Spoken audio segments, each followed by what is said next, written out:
शांति। तो आज हम सुप्रसिद्ध विश्वविख्यात सोमनाथ मंदिर के बारे में कुछ एक बातें और ऐसी बातें हैं जो आप भी जानते नहीं होंगे, तो अंत तक ये वीडियो आप सभी ध्यान देकर सुनते रहना।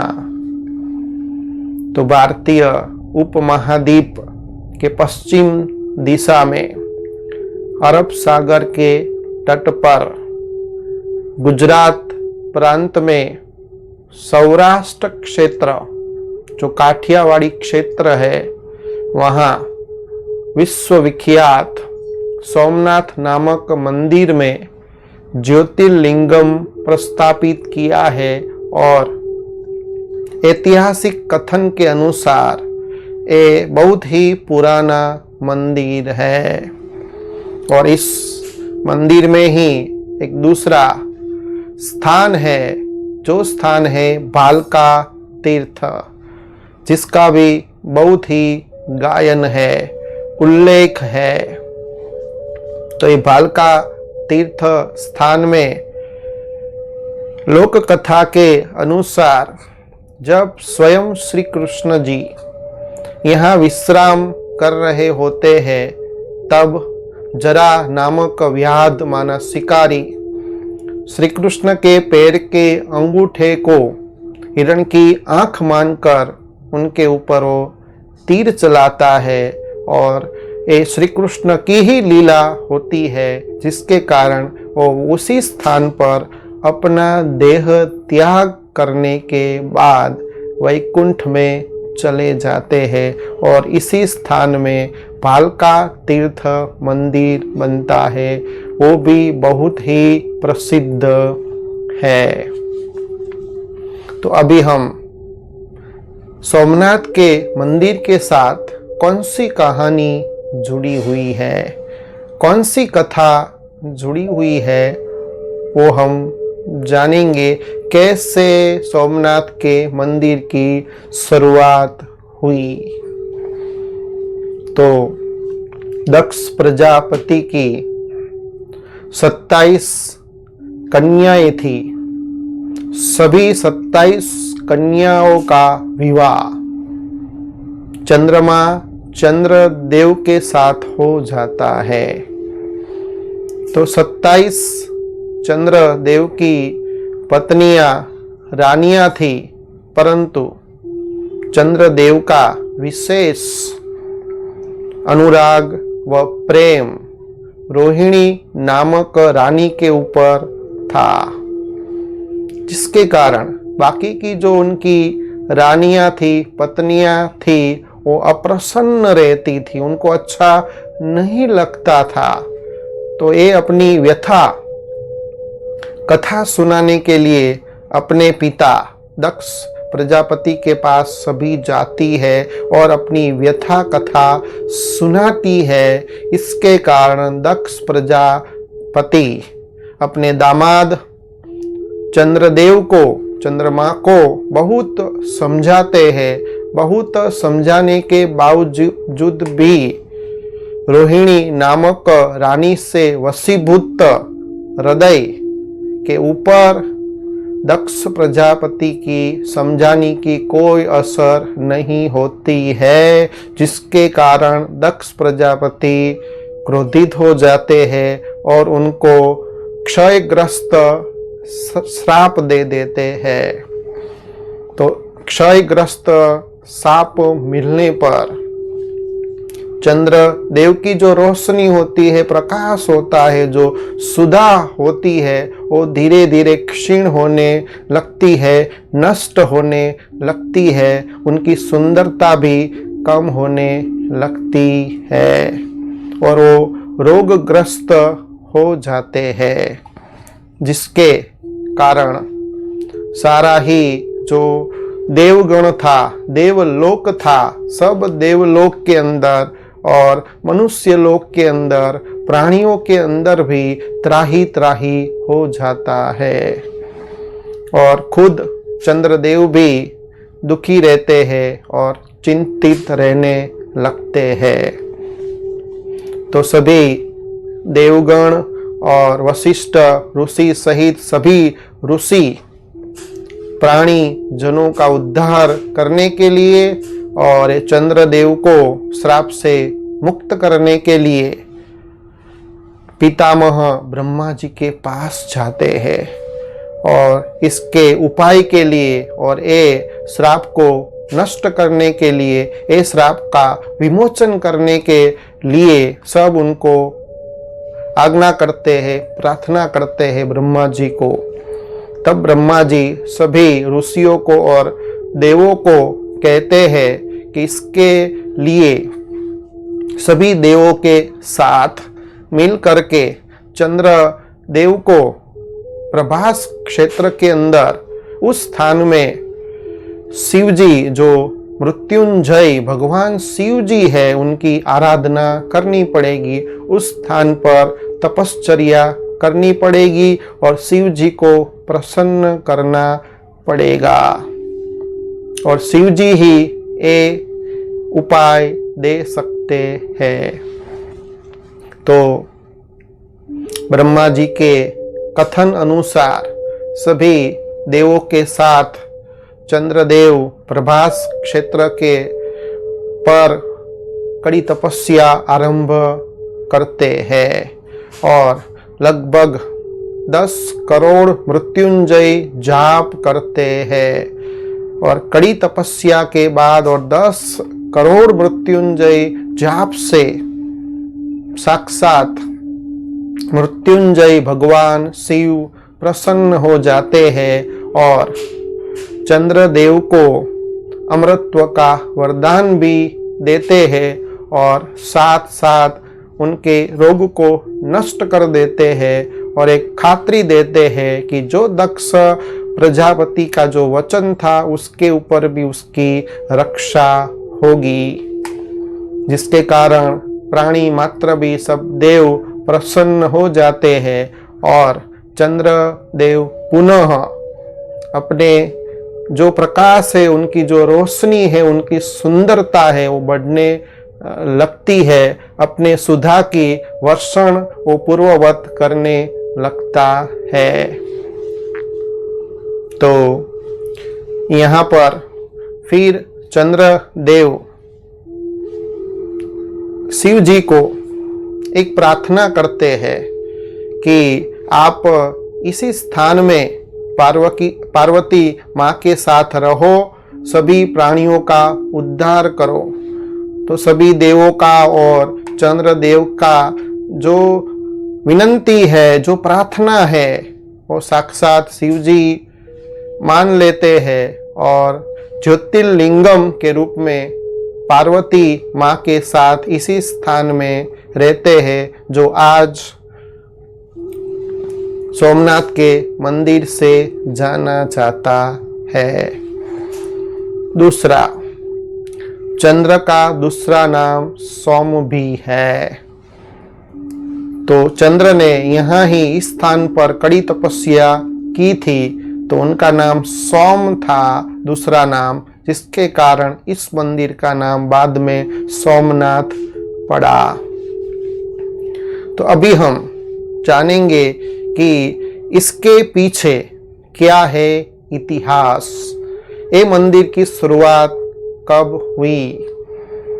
तो ये मंदिर की शुरुआत कहा जाता है कि पहले पहले सतयुग पूरा होने के बाद त्रेता युग जब पूरा हो जाता है, आधा कल्प जब पूरा हो जाता है, तो त्रेता युग के बाद जब द्वापर युग की शुरुआत होती है, तब साक्षात विक्रमादित्य राजा जो इसी स्थान में सोमनाथ का मंदिर बनाते हैं और सारा ही सोमनाथ का मंदिर सुवर्ण होता है, सोने का होता है, और उनके अंदर जो शिवलिंग बनाते हैं वो सारे सच्चे हीरे की शिवलिंग बनाते हैं और रोज नित्य विक्रमादित्य राजा इस मंदिर में जाकर के पूजा अर्चना करते थे।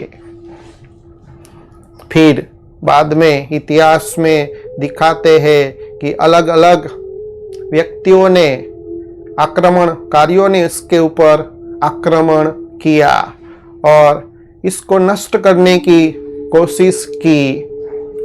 तो जब एक बार अरब एक यात्री आया, ये सोमनाथ के मंदिर को अच्छी तरह देखा और देखने के बाद वो प्रभावित हो गया और उन्होंने एक किताब के अंदर इतना वर्णन किया ये सोमनाथ के मंदिर का, जो वर्णन सुनने के बाद मोहम्मद गजनवी ने प्रभावित होकर के अपने 5000 साथियों को साथ में लेकर के कितने सारे ऊंट लेकर के इस स्थान में पहुंचे और सारे मंदिर को नष्ट किया और लूट लिया।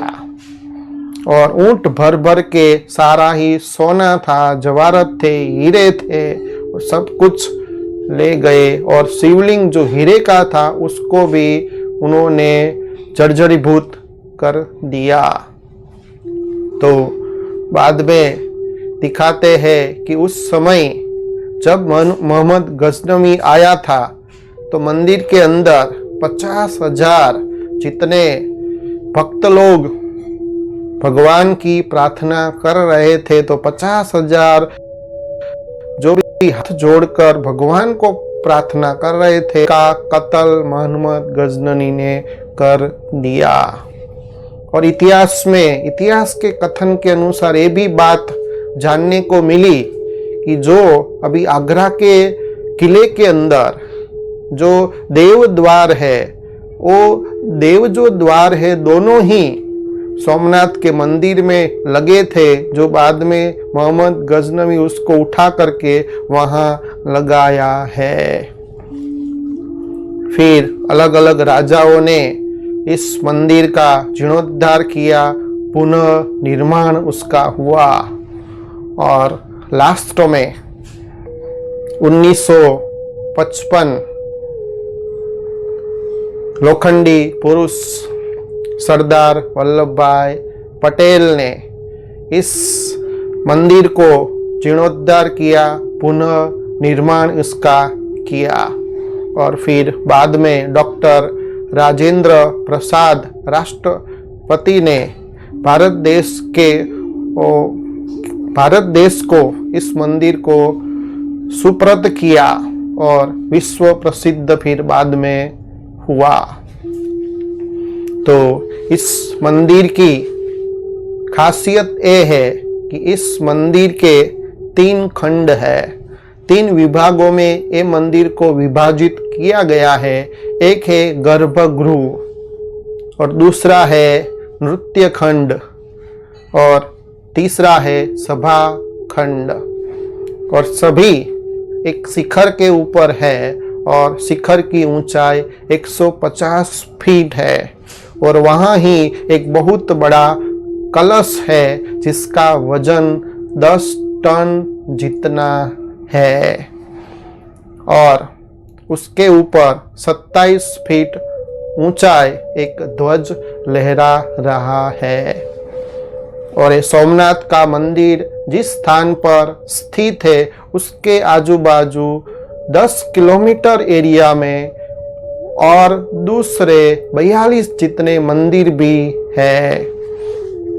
और ऋग्वेद के अंदर, प्राचीन ग्रंथ ऋग्वेद के अंदर भी इस सोमनाथ मंदिर का उल्लेख है। साथ साथ महाभारत के अंदर, शिव पुराण के अंदर, स्कंद पुराण के अंदर और श्रीमद् भगवद गीता के अंदर भी बहुत बार सोमनाथ के मंदिर का उल्लेख किया गया है।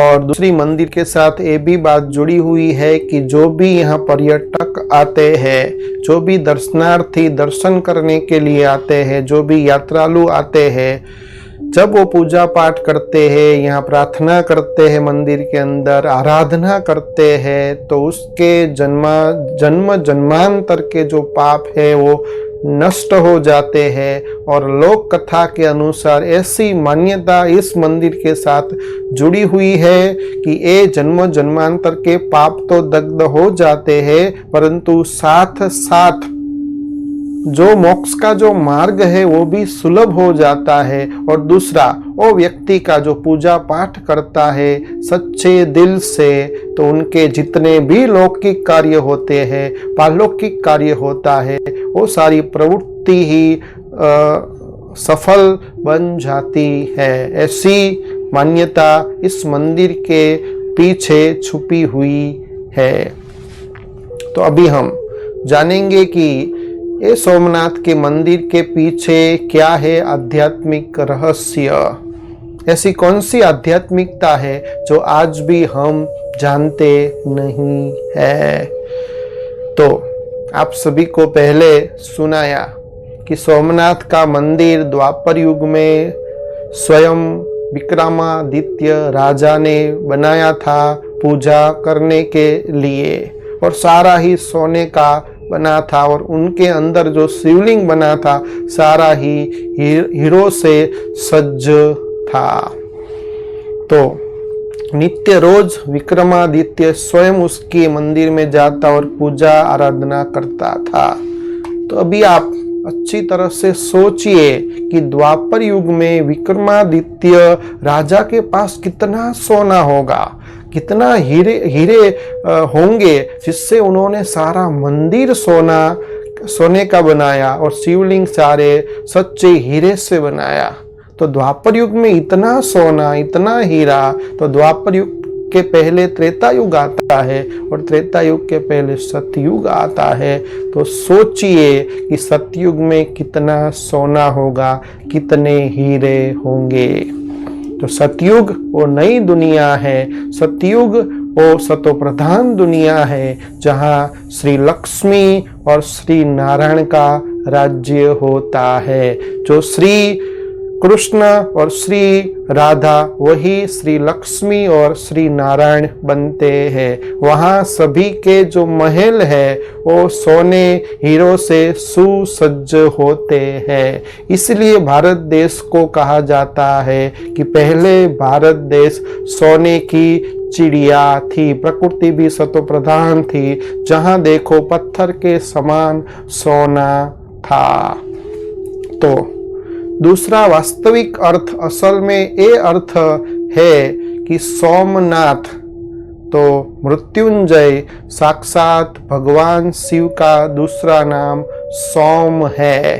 सोम माना रोज वो अविनाशी ज्ञान देते हैं, सच्ची समझ देते हैं। जो सोम रस पीने से हम सभी अमृत का वरदान प्राप्त करते हैं, क्योंकि हम सभी आत्मा अजर अमर अविनाशी है।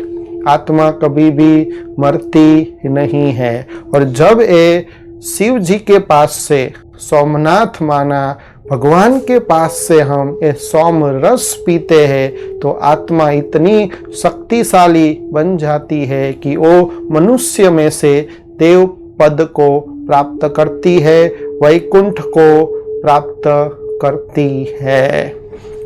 तो असल में वास्तविक रहस्य ये है कि अभी जो सोमनाथ शिव जी इस तरह पर अवतरण ले चुके हैं और अपना अविनाशी ज्ञान, सच्ची समझ सभी आत्माओं को दे रहे हैं और सभी आत्माओं को पावन बनाने का कार्य कर रहे हैं।